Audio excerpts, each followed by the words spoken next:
Two security guards sat alone inside a quiet museum in Boston. Outside, the city was celebrating St. Patrick's Day. Police were overwhelmed. The streets were chaos. But inside the museum, everything was silent. And in less than 2 hours, over $500 million worth of art would disappear forever. More than 30 years later, the paintings are still missing. No arrests, no recovery, no answers. And some investigators believe the thieves may have had help from inside the museum itself. The Isabella Stewart Gardner Museum didn't look like a fortress. It looked elegant, peaceful, almost fragile, built by wealthy art collector Isabella Stewart Gardner. The museum was designed to feel personal, more like a private palace than a high-security building. But inside those quiet galleries hung some of the rarest paintings on Earth.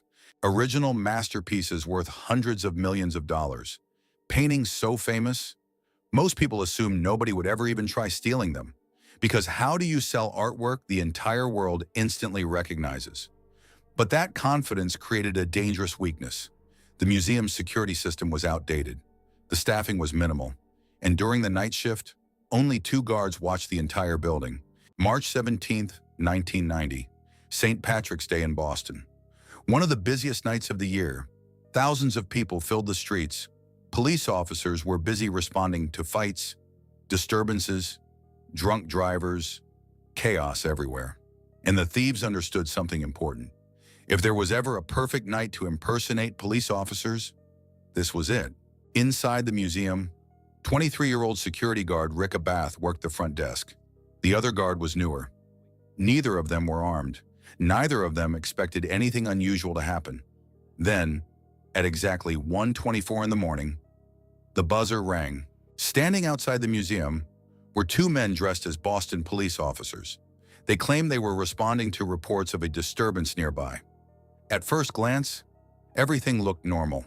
But there was one major problem. Museum policy clearly stated never open the door during the night shift. Not for visitors, not for maintenance workers, not even for police. The moment the 2 men stepped inside, the atmosphere changed immediately. One of the fake officers stared directly at the guard and calmly said, "You look familiar. I think there's a warrant for your arrest." At first, the guard reportedly thought it was a joke. Then the officer ordered him against the wall. Seconds later, both guards were handcuffed. Their mouths were taped shut, and they were dragged into the basement. One of the thieves reportedly leaned toward them and said, "Don't worry, this is only a robbery." Only a robbery, as if stealing $500 million in art was somehow normal. The guards were tied to pipes in the basement, completely helpless. And upstairs, the thieves now controlled the entire museum.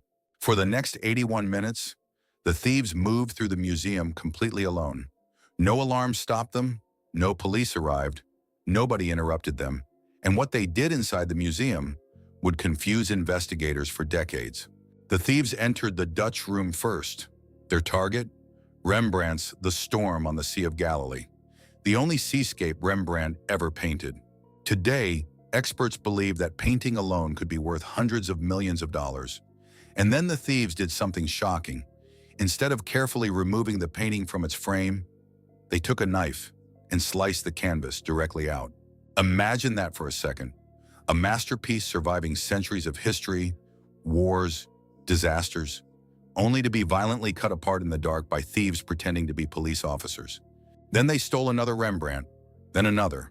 Then they took the Concert by Vermeer. Today, it's considered one of the most valuable missing paintings in the world. But then investigators noticed something strange. Actually, several strange things. The thieves ignored paintings worth enormous amounts of money. Masterpieces hung only feet away untouched. Some experts later argued the robbers passed over artwork potentially worth even more than the paintings they stole. And then came one of the weirdest moments of the entire robbery.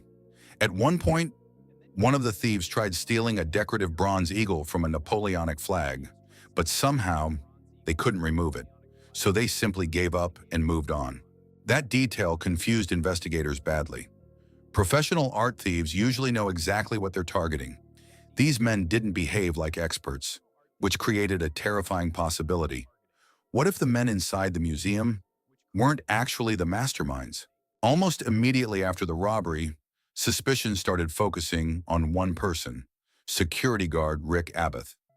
Investigators thought several details about his behavior looked strange. He opened the door against protocol. He claimed he briefly stepped away from the security desk shortly before the robbery, and motion sensors detected unusual movement patterns earlier that night. Some investigators believe the thieves may have tested museum security beforehand. Others believe the guards simply made terrible mistakes.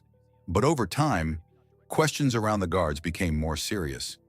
People wondered whether somebody inside the museum helped the thieves, maybe not directly participating, maybe not even knowing the full plan, but helping enough to make the robbery possible. Rick Abbott denied involvement, and despite decades of investigation, nobody was ever charged. Still, the suspicion never fully disappeared. Years later, the FBI developed a much larger theory: organized crime. Investigators believe the robbery may have been connected to the Boston Mafia, not because the thieves planned to publicly sell the paintings. That would have been almost impossible. The artwork was too famous, too recognizable. Instead, investigators believe the paintings may have been used as bargaining chips inside the criminal underworld. Priceless artwork can become currency, used during negotiations, exchanged for reduced prison sentences, traded between criminal organizations. According to some informants, the paintings moved through underground crime networks across the Northeast for years. Some believe the artwork was hidden inside warehouses. Others believe private collectors secretly purchased the paintings and hid them forever. At one point, investigators believed they were extremely close to recovering the stolen art, but every lead eventually collapsed. Every trail went cold, and the mystery only became bigger. More than 30 years later, the paintings are still missing, and inside the museum, the empty frames still hang on the walls. The museum intentionally left them there, empty, waiting, almost like the building itself refuses to believe the paintings are gone. Somewhere out there, maybe hidden underground, maybe locked inside a private collection, $500 million in stolen masterpieces could still exist. Or maybe they were destroyed years ago, and nobody wants to admit it. Two fake police officers walked into a museum in the middle of the night and walked out with one of the greatest treasures in history. No arrests, no recovery, just empty frames, and a mystery the FBI still cannot solve. If you enjoy real heists, unsolved mysteries, and true crime stories, subscribe, because some of the craziest crimes in history sound completely unbelievable until you realize they actually happened.